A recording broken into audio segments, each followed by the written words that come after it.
Hello everyone and welcome to the third episode of Startcraft, making Starcraft accessible. This is a show where we are going to learn to watch Starcraft with all the excitement of a professional game, but focusing on the very basic things that make up the game. If you remember the last episode, we looked at two players playing as the Protoss race duke it out on a map called Zelnaga Caverns. We saw many new units and saw how different strategies can work. One player focused on his economy and pressure while producing more units, and the other went up the technology tree, produced better units, sacrificing both economy and production, but eventually it did pay off. Now in this game we are going to look at a Terran player play a Zerg player, the third race in StarCraft, while we focus on the Zerg player. So let's go straight in the game with a short recap. If you remember correctly, these blue minerals are the main income source. The SCVs right here do have to go back and forth between these minerals to harvest them. The second resource is this Vespene gas. Now the first player is OGS Supernova, the red Terran. The red hue on the building here determines his color, as well as the red hue on his units, such as these SCVs. And OGS is actually just his team name, so his ID is Supernova. His opponent, the Zerg player, is EG Hydra. Now the first thing to note about the drone, the Zerg, is that the main building is called the hatchery, this big thing right here. The equivalent of the SCV for the Zerg is the drone. You can see them going back and forth between the mineral patches, and the Zerg, although they usually have a purple-ish color, this particular Zerg is actually blue. You can see the blue dot on the Overlord on this building here, and on the drones a blue hue. So it is red versus blue. EG is his team name, if you remember correctly. The last game was EG Huck in episode 2, so this is a teammate of Huck's. Now the Zerg need larvae to produce units. Every single unit, on exception with the Queen, is actually produced from larvae. We will see one popping up shortly. There you go, this is a larva, and these, when you select them, you can select which unit you want to make. Usually drones at the start of the game. And the thing about the Zerg is that they usually prefer to overwhelm their opponents with sheer numbers. So their units are generally a bit less cost effective, meaning you can spend the same amount of money on units and they won't do as much damage, but you get a huge economy as a Zerg. You can see that our player EG Hydra is already taking his second base.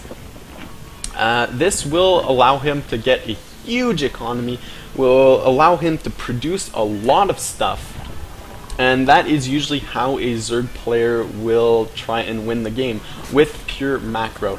Now there is a difference between macro and micro. Macro is basically your ability to produce stuff. So the more economy you have, the more production facilities, the more larvae you have, everything related to production is said to be macro.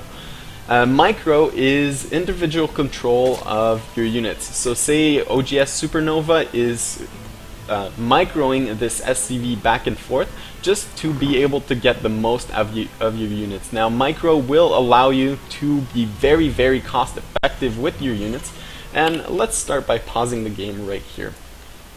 Now EG Hydra has produced his first building called the spawning pool. This will allow your larvae to actually morph into Zerglings, which are the base unit for the Zerg player. 2 Zerglings pop out of a single egg at a time, so you only need 1 larva to produce two Zerglings. These only cost 50 minerals and only 1 supply for 2 Zerglings. If you remember supply, you need supply to actually build up your army and economy. Now the equivalent of the supply depot for the Terran, is these little buildings that provide extra supply for the army. For the Zerg player, the equivalent is the Overlord. One good thing to note about Overlords is that they are units, so they pop from the larva, but they can also move around the map. So a Zerg player will usually scatter his Overlords around the map just so he can look at have good vision of the map and see what's going on.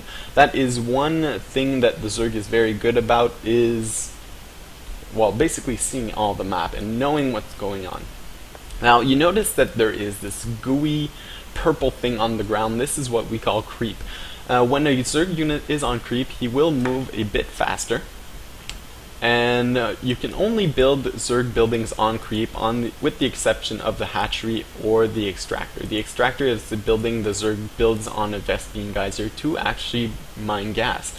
So now that the Zerg player has a spawning, well, he can produce Zerglings, and you can see that the Terran player is already setting up a bunker right next to the expansion of the Zerg player. With this, he tries to put pressure and deal as much damage as you can.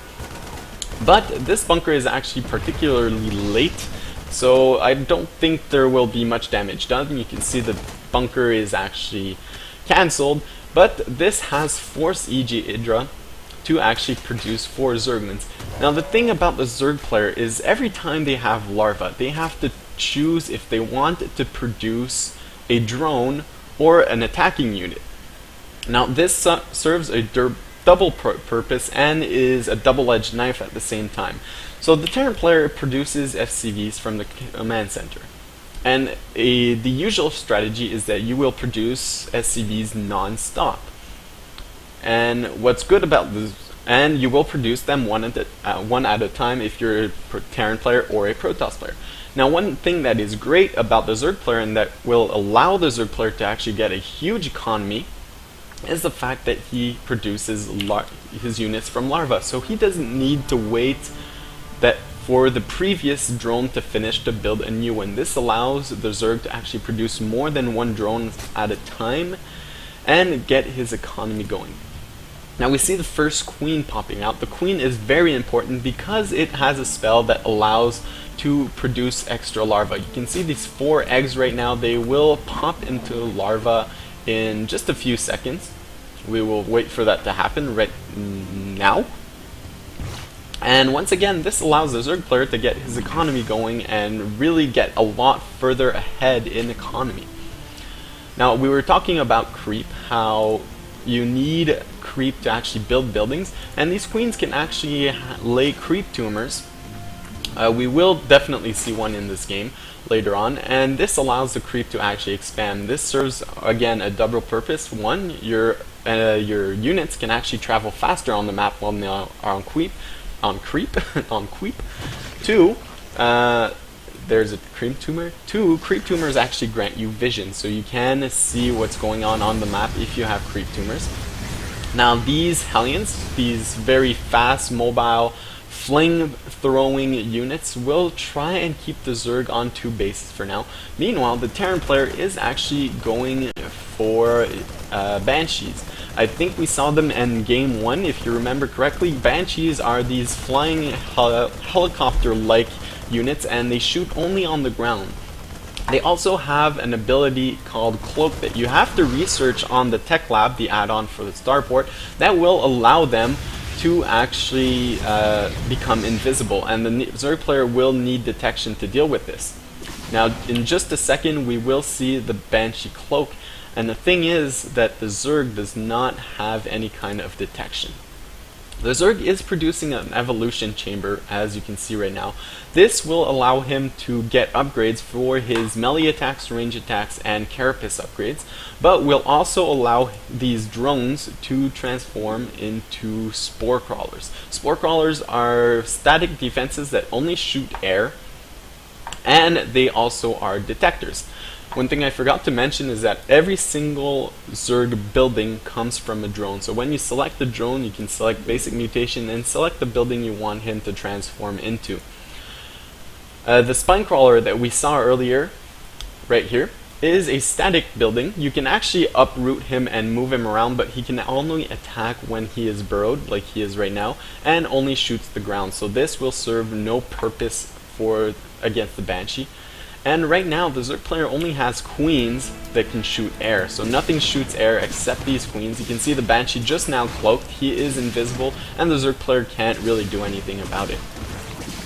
The first Spore Crawler is being built by EG Idra, but he will need to wait for the Spine Crawler to finish before he can actually see this Banshee. The Banshee wisely targets down the Spore Crawler, that way it does not get built.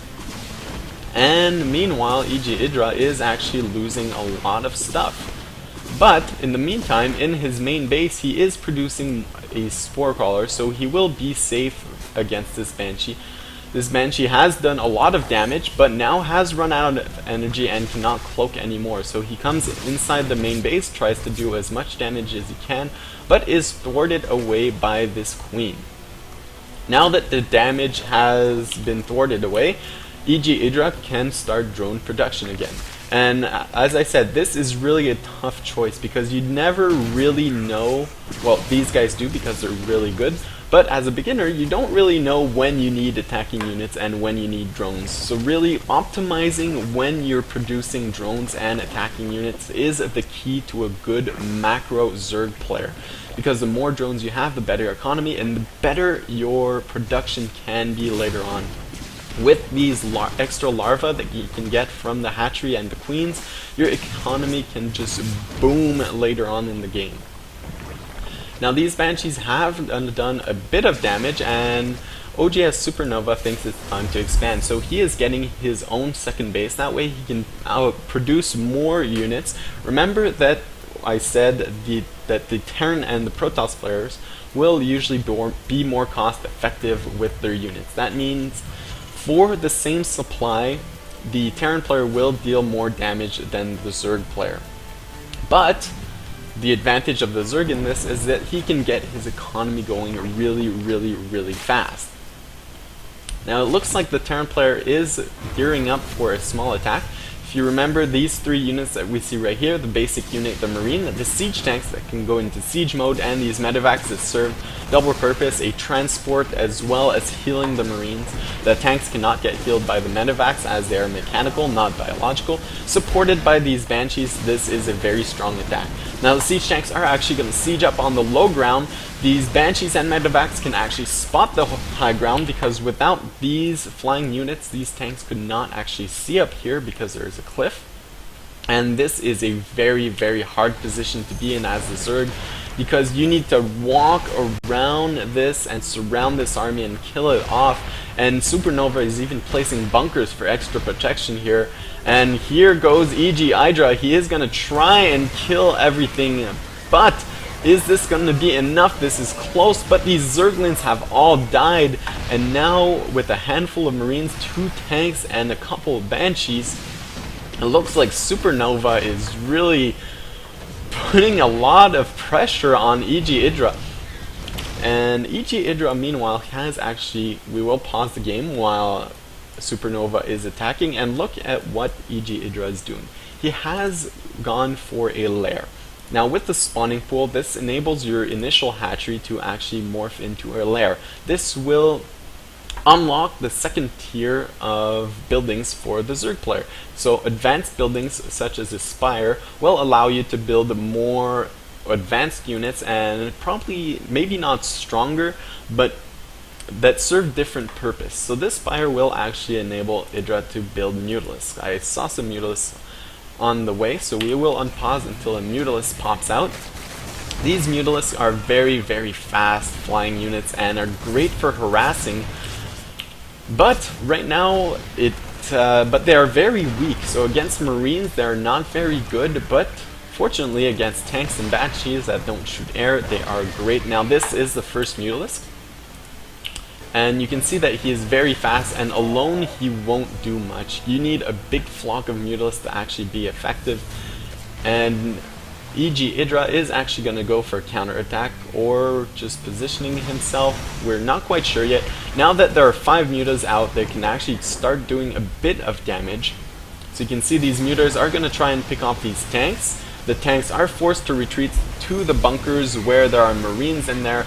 These Zerglings are going to try and kill the bunker offs, but these SCVs actually have the ability to repair the bunkers as well as the tanks, and Supernova holds his position while E.G. Idra is forced to produce more Mutalisks.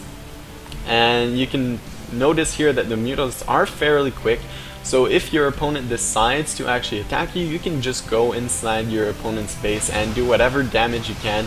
Killing off workers is always a good idea since your opponent obviously needs workers and economy to produce, so the more workers you kill, the less production he can eventually have. Now this is starting to be a very nice flock of Mutalisks. So I expect E.G. Idra to actually be able to destroy this little hold that Supernova has eventually, but he does not want to lose these Mutalisks because they are very expensive, especially on the gas. They cost 100 minerals and 100 gas, which is very expensive because obviously you get a lot more minerals than you do gas, since you have 8 patches of minerals and only 2 gases per base. Now Supernova still has a solid hold on Idra, and he is really up against the wall. He needs to do something. He needs to actually kill this siege that Supernova has, because, well, if he can't get third base, Supernova on 2 bases, if you remember, we said that the Terran player will be more cost effective. So if the Terran player is on 2 bases and the Zerg player has 2 bases, the Terran player actually has the advantage. The Zerg player needs to get a third base when the Zerg player gets a second base, or at least the general guideline is that. Now E.G. Idra doesn't think he can actually hold this attack, so he is going for a counter-attack, but there are a lot of Marines inside the main base of Supernova. It looks like E.G. Idra will be able to kill them off. A lot of mutas left over, but these Marines are so good against mutas. He loses half his mutas and GG's.